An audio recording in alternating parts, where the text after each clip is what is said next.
Hi, my name is Ben Abelow. I'm one of the plenary presenters at the 2026 IPA annual conference. And as such, I was asked if I might record a few words describing what my talk is about and how I think about the subject. My talk is about, you could see it as an argument or you can see it as an explanation. I think it's pretty straightforward that religious myths, many of the most important and prevalent world religions, emerged on a template of mass childhood trauma, and that the religious myths, the myths of those religions, the narrative myths, the story myths, and the salvation myths, reflect as metaphorical portrayals those stereotypical patterns of childhood trauma, especially trauma from corporal punishment, abandonment, and neglect. I will be focusing on the Abrahamic religions, Judaism, Islam, Christianity, on the karmic religions that emerged out of India, Hinduism, Buddhism, and Jainism, and on an ancient Greek myth associated with the Eleusinian mystery religion, the Homeric hymn to Demeter, often described as, or by a later name, the rape of Persephone. Uh, I will be using a PowerPoint presentation to emphasize some of the main points that I want to make.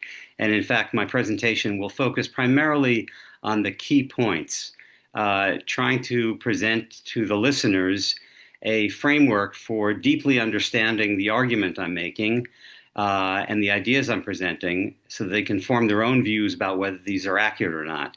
And then I will touch on some of the ramifications of these. I'll do that more briefly. I've packed a lot into my abstract for those who have read it. I won't be able to discuss all of those in great detail, but I want to lay a really solid foundation of the essential ideas and then at least touch on or introduce some of the ramifications that I think are present.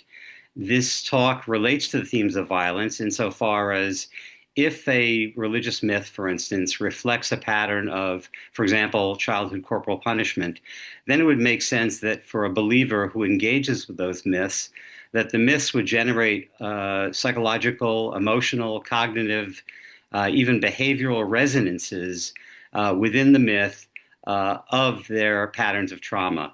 And this could, of course, bring a person in touch with a lot of anger that they experienced during the early traumas, but were unable to express. For instance, a child who's corporally punished is not in a position to vent his rage on the parent. In fact, that is would lead to a disastrous intensification of the punishment. So a lot of these emotions get buried underground.